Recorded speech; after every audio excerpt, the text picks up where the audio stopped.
In life, there are three guarantees: death, taxes, and Wade Robson changing his story to fit whatever narrative he is trying to sell at the moment.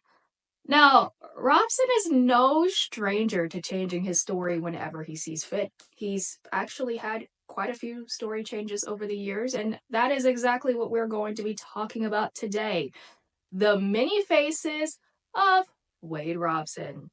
We'll start with Robson's testimony in Jackson's 2005 criminal trial. This is an important point to bring up because, as Jackson's defense attorney Tom Mesereau has noted on plenty of occasions in interviews, Robson was specifically selected as Jackson's first defense witness. Now, let's take a minute to think about that for a second.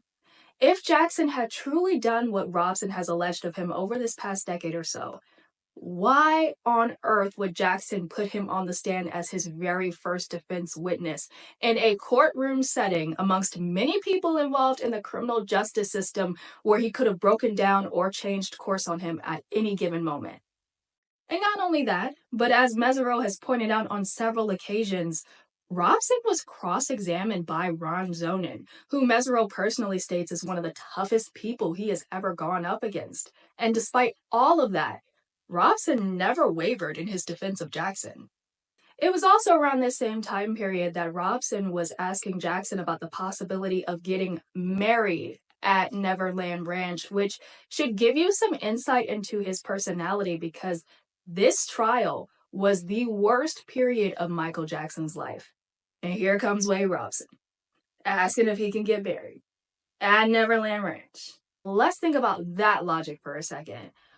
Why would you want to bring your partner and get married at the home of your supposed abuser in a place, the same place, where you were supposedly being abused loads of times according to you? Does that make sense? Around 2007, roughly 2 years or so after Jackson was acquitted, Robson, for some reason, thought we were interested in hearing a little bit more from him. So he went to Neverland to film a project that was called Within. And within this project, he referred to Neverland as Sacred Land. Interesting. Shortly after Jackson's June 2009 passing, Robson was frantically searching for ways to get into Jackson's public memorial. As you can see in these series of text messages and emails exchanged between Robson and Taj Jackson, Robson was asking Taj for help within this matter, and Taj was able to help him get in, which is something Robson was thanking him profusely for. Speaking of messages exchanged between the two, a few months later, you can see Robson inquiring about possibly seeing Jackson's three children. Back to that June 2009 period, just a mere 48 hours after Jackson's passing, Robson reached out to the team at So You Think You Can Dance, putting his name in the hat for a potential tribute. Something he wound up confirming in court, as you can see behind me in these court documents from December 2016.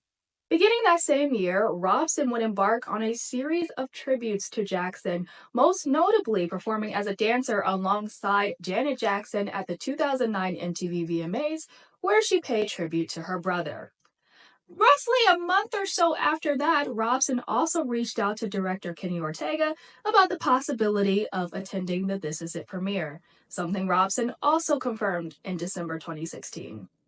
There was also Robson's one-page tribute in Jeff Wald's Opus book, where he referred to Jackson as being his mentor and saying things like Jackson represented everything good within the world.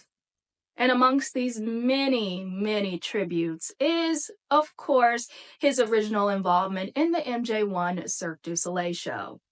This email behind me, dated May 21st, 2011, to then Cirque CCO Jean-Francois Bouchard, details Robson seemingly wanting to get back involved with the production after going MIA. Aside from apologizing for seemingly disappearing off the face of the earth, Robson also said things like they wouldn't have to worry about his commitment level, and that there were few subjects that he knew better than the topic of Michael Jackson. But what's most interesting about that May 2011 email is that it is roughly 1 year before Robson changes course and starts privately shopping for a book deal in which he intended to expose Jackson. We're still waiting on that manuscript, Wade. We know you've got more than one draft.